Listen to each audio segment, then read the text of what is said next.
Students, যে কোনো পড়াশুনো যখন আমরা করি মানে কোনো একটা সাবজেক্ট নিয়ে, তার মেন উদ্দেশ্য কিন্তু একটাই থাকে যে যাতে ভবিষ্যতে নিজের পায়ে দাঁড়াতে পারি, নিজে যাতে ইনকাম করতে পারি সৎ উপায়, নিজের যে কোয়ালিটিস বা স্কিল সেট তার মাধ্যমে যাতে সৎ উপায় ইনকাম করতে পারি। এইবার ম্যাক্সিমাম যে প্রাইভেট কোম্পানিগুলো যেখানে ভালো প্লেসমেন্ট পাওয়া যায়, এমএনসি যেগুলোকে বলা হয়, মাল্টি ন্যাশনাল কোম্পানি, সেইখানে প্লেসমেন্টের ব্যাপারে অনেক স্টুডেন্টদেরই একটা মেন কোয়ারি থাকে যে যে কোনো কলেজ থেকেই প্লেসমেন্টের মানে পার্সেন্টেজ, রিয়েল পার্সেন্টেজ এত কম কেন? কারণ ঠিকঠাকভাবে যদি তুমি হিসাব নিকাশ করো তাহলে দেখবে মোরালেস সমস্ত কলেজেই, সে যত ভালো কলেজই হোক, সেখানে কিন্তু ওই ম্যাক্সিমাম 10 থেকে 12% স্টুডেন্টই খুব ভালো জায়গায় প্লেসমেন্ট পায়। ওকে, এবার তার কারণটা কি এটা জানাটা ভীষণ দরকার। কারণ মনে রাখবে যে প্রাইভেট কোম্পানি যারা প্লেসমেন্ট দিচ্ছে, যারা মানে একজন ফ্রেশার্সকে নিচ্ছে, তাদের কাছে কিন্তু অপশানস অনেক, প্রথম কথা এটা। এবং মনে রাখবে একটা কোম্পানি কেন নতুন এমপ্লয়ি নেবে? তারা তো অলরেডি এস্টাবলিশড। এমপ্লয়ি নেওয়ার মেন কারণ এটাই যে আরও ওয়ার্কলোড বাড়ছে, আরও প্রচুর মানে কাজ আছে, যে কাজ এক্সিকিউট করতে হবে, এবং তার জন্যে আরও এমপ্লয়িজের দরকার। এবং সেই এমপ্লয়িজের জন্য তাদের প্রথম পছন্দ সবসময়তেই থাকে যারা অলরেডি এক্সপিরিয়েন্সড, যারা অলরেডি এই ফিল্ডে কাজ করছে। তো অন্যান্য কোম্পানি থেকে সেই সমস্ত এমপ্লয়িজ যারা এক্সপিরিয়েন্স তাদের হায়ার করে, কিন্তু তাও ফ্রেশার্সদের দরকার পড়ে এই কারণেই যে এই এক্সপিরিয়েন্সড যে ফ্যাকাল্টি, এই যে এমপ্লয়িজ, তার পরিমাণ কিন্তু খুব একটা বেশি নয়। অনেক ব্যাপার স্যাপার রয়েছে, অনেকে প্রচুর স্যালারি ডিম্যান্ড করে যে না, আমি যদি আমার বর্তমান কোম্পানি ছেড়ে আপনাদের কোম্পানিতে যাই তাহলে আমার এই অমুক ইনক্রিমেন্ট লাগবে, এত টাকা এক্সট্রা টাকা লাগবে, এটা একটা ব্যাপার থাকে। আর সেকেন্ড হচ্ছে ওই যেটা বললাম যে নেই, মানে সেই টাইপের মানে এত পরিমাণে এক্সপিরিয়েন্সড এমপ্লয়িজ থাকে না, যে কারণে ফ্রেশারদের দিকে তাদের তাকাতেই হয়। এবং যে কারণে যে কোনো মানে এই সমস্ত প্রফেশনাল ডিগ্রি কোর্স কমপ্লিট করার পর একটা ভালো কোম্পানিতে ফ্রেশাররা চাকরি পায়। এবার এই যাদের চাকরি দিল কোনো একটা কোম্পানি, মানে তাদেরকে হায়ার করলো, তাদেরকে জাস্ট তাদের প্রজেক্টের জন্যে বা তাদের যে কাজ ওয়ার্কফ্লো তা সেইখানে মানিয়ে নেওয়ার জন্য বা সেই কাজ করানোর জন্যে তাদের অন্তত মানে অনেক জায়গাতেই 3 মাস থেকে 6 মাস হয়তো বিভিন্ন ট্রেনিংয়ের মাধ্যমে তাদেরকে জব রেডি করে তোলা হয়। এবং এই 3 মাস 6 মাসের যে ট্রেনিং পিরিয়ড, তা মানে সেইখানে এক ধরনের যে সমস্ত ফ্রেশাররা মানে চাকরিটা পেলো, তাদের কিন্তু কোম্পানি এক ধরনের বলতে পারো বসিয়ে বসিয়ে মাইনে দেয়। মানে বসিয়ে বসিয়ে ঠিক নয়, মানে শেখানোর জন্যে মাইনে দেয়, যে তারা কোনো কিছু একটা শিখছে, তার জন্যেই তারা স্যালারিটা পাচ্ছে। তার ফলে হচ্ছে কি, সেই কোম্পানির ডবল মানে খরচ হচ্ছে, কারণ স্যালারিটাও দিতে হচ্ছে, প্লাস ওই ট্রেনিংয়ের জন্য যে হিউজ খরচ সেটাও বেয়ার করতে হচ্ছে।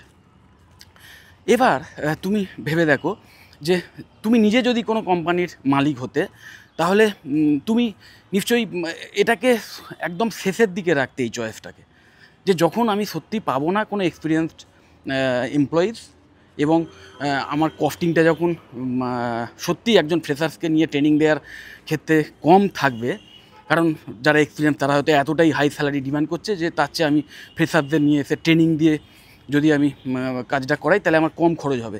একমাত্র তখনই তুমি ফ্রেশারদের কিন্তু চাকরিতে অপরচুনিটিসটা দিতে।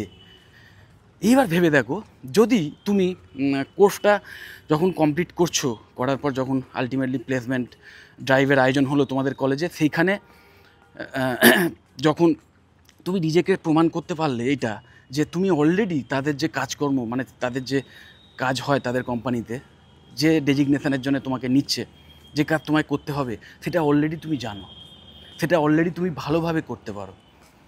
এই ব্যাপারটা যদি একবার তাদের বুঝিয়ে দিতে পারো, এবং সত্যি সত্যি যদি তুমি জেনে থাকো, তারপর সেটা অবশ্যই শুধু জেনে থাকলেই হবে না, সেটা তাদের কাছে এক্সপ্রেস করতে হবে।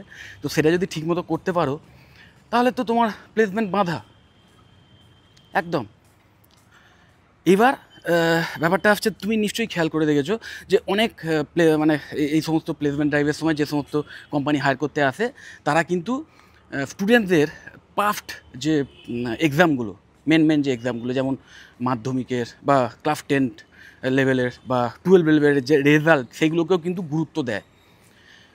সেটা একটাই কারণে যে যদি ভালো রেজাল্ট হয় তাহলে এটাই তারা ধরে নেয় যে স্টুডেন্টটা ভালো পড়াশোনায় মানে খুব মানে পড়ুয়া টাইপের, সোজা কথা স্টুডিয়াস যাকে বলে।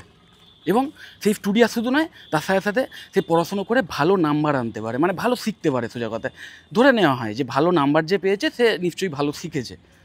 তো সেইটা থেকে তারা আইডিয়া করতে পারে যে এই ফ্রেশার্সকে আমরা নিচ্ছি, যাকে হায়ার করছি সে অলরেডি মানে তার প্রমাণ পেয়েছি যে ভালোভাবে ভালো শিখতে পারে বা ভালো পড়ুয়া, গুড লার্নার যাকে বলে। ওকে, তো এইটা থেকে তারা বুঝে যায় যে এদের ট্রেনিং দিলে খুব তাড়াতাড়ি খুব সহজে একে আমরা তৈরি করে নিতে পারবো।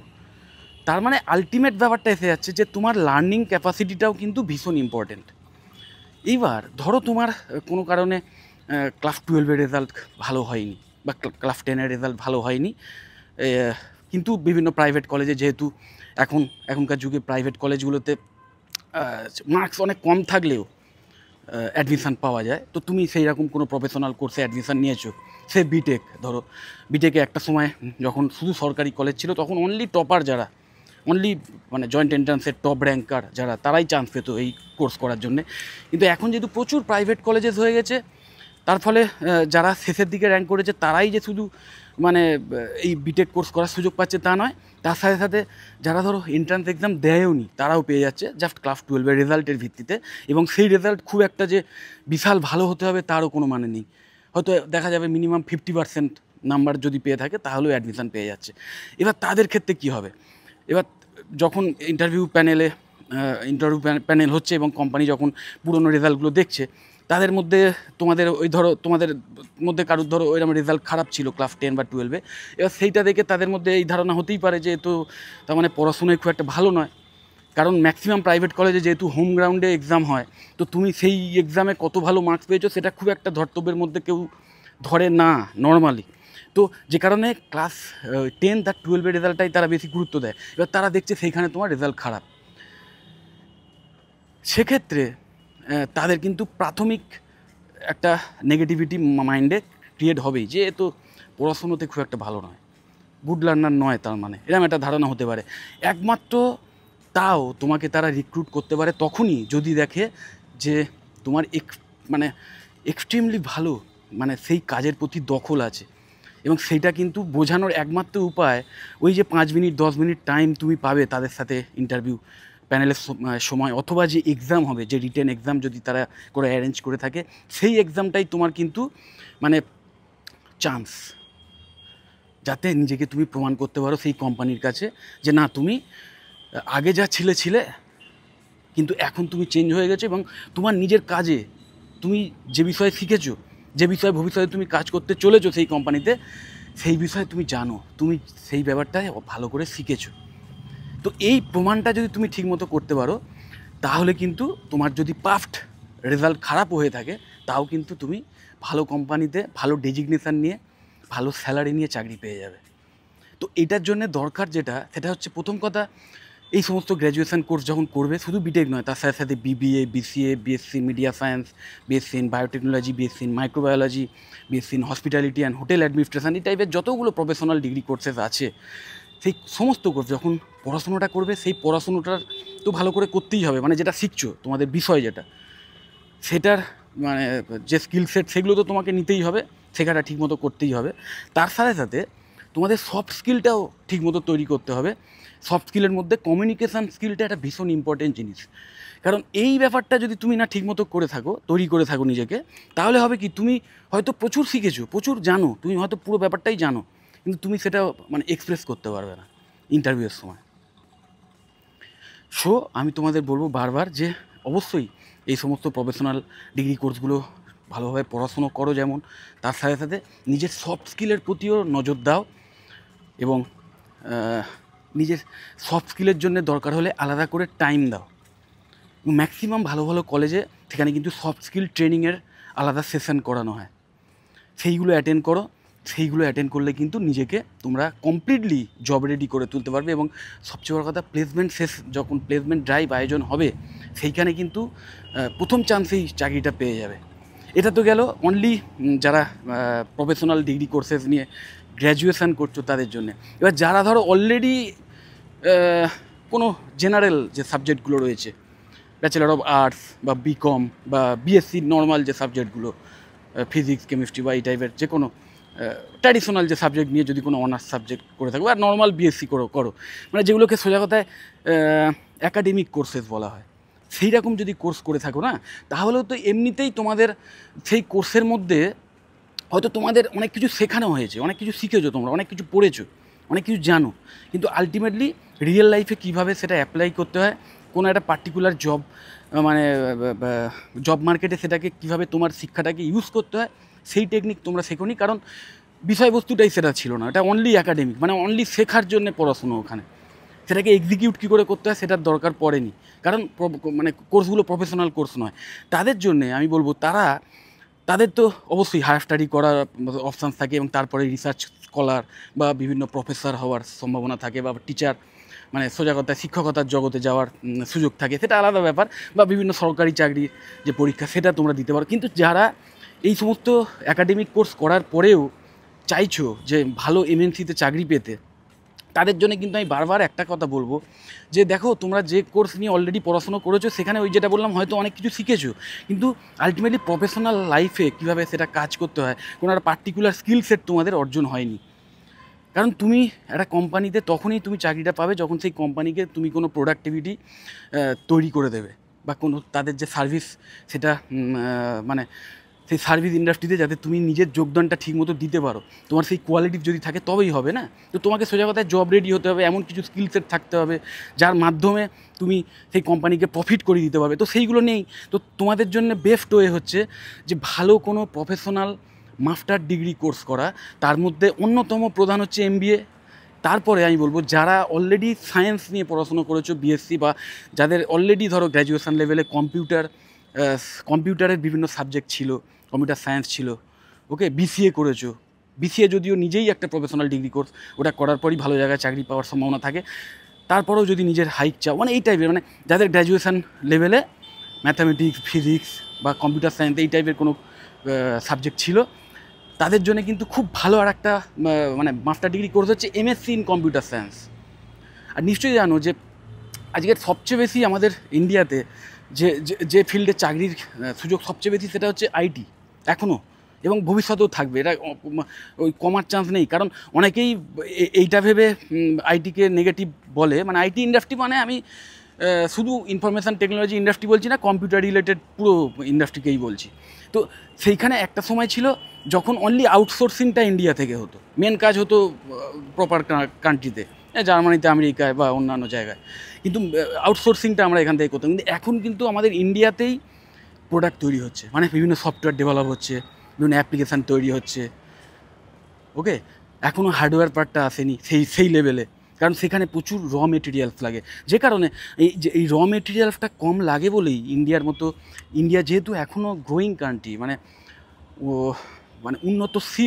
উন্নয়নশীল দেশ, তো এখানে সেই ইন্ডাস্ট্রিরই মানে গ্রোথটা বেশি যেখানে র মেটেরিয়ালের দরকারটা কম পড়ে, এবং যেখানে অবশ্যই সেখানেই প্রথম দিকে আইটি ইন্ডাস্ট্রি চলে আসছে। তো আমি তোমাদের বলবো আইটি ইন্ডাস্ট্রির গ্রোথ কিন্তু ভবিষ্যতেও ইন্ডিয়াতে আরও বেশি বাড়বে। সো অবশ্যই তোমরা এমএসসি ইন কম্পিউটার সায়েন্সের মতো কোর্স চয়েস করতে পারো, কারণ এই কোর্সে একাধারে যেমন বিভিন্ন প্রোগ্রামিং ল্যাঙ্গুয়েজ শেখানো হয়, বিভিন্ন ডিবিএমএস কীভাবে তৈরি করতে হয় সেটা শেখানো হয়, ওকে। তো তার সাথে সাথে এই যে এআই টেকনোলজিকে ইউজ করে কীভাবে আরও ডাইনামিকভাবে বিভিন্ন সফটওয়্যারকে ডেভেলপ করা যাবে এবং ওয়েব ডেভেলপমেন্টের যে টেকনিক সেইগুলো কিন্তু এই কোর্সে শেখানো হয়, যেটা কিন্তু যে স্কিল সেটগুলো কিন্তু তোমাদের মোটামুটি মোরাললেস সমস্ত ইন্ডাস্ট্রিতেই কাজে লেগে যেতে পারে। সো এই কোর্স করার পর শুধু যে আইটি সেক্টরেই তোমাদের চাকরি হতে পারে তা নয়, অন্যান্য ম্যানুফ্যাকচারিং কোম্পানি বা অন্যান্য যে কোনো ইন্ডাস্ট্রিতে তোমাদের কাজ হতে পারে, মানে চাকরির সুযোগ হতে পারে। কারণ এই কম্পিউটার রিলেটেড এই সমস্ত স্কিল সেটের অ্যাপ্লিকেশান সমস্ত ফিল্ডেই রয়েছে, ওকে। এবং তার সাথে সাথে ওই যেটা বললাম, যেহেতু এই এমএসসি ইন কম্পিউটার সায়েন্স একটি প্রফেশনাল মাস্টার ডিগ্রি কোর্স, অবশ্যই সেই রকম কলেজ থেকে করতে হবে। তুমি যদি গতানুগতিক সেই একাডেমিক লাইনে পড়াশুনো করো, একাডেমিক কোর্সেস যে সমস্ত কলেজে করানো হয়, যেখানে কোনো প্লেসমেন্টের অ্যাসিস্ট্যান্স দেওয়া হয় না, বা যেখানে জব রেডি করে তোলার জন্য ট্রেনিং দেওয়া হয় না, সেরকম কলেজ থেকে করলে হবে না। তুমি যেহেতু চাকরি পেতে চাইছো কোর্সটা কমপ্লিট করার পর, তোমাকে অবশ্যই এমন কলেজ থেকে করতে হবে যেখানে প্রফেশনাল ওয়েতে শেখানো হয়, যেখানে ইন্ডাস্ট্রি থেকে বিভিন্ন এক্সপার্টদের ভিজিট করিয়ে ট্রেনিং দেওয়ার ব্যবস্থা করা হয়, এবং যেখানে ফাইনাল ইয়ারে বিভিন্ন মাল্টিন্যাশনাল কোম্পানিকে নিয়ে এসে প্লেসমেন্ট ড্রাইভের আয়োজন করা হয়। তেমন কোনো কলেজ চয়েস করতে হবে।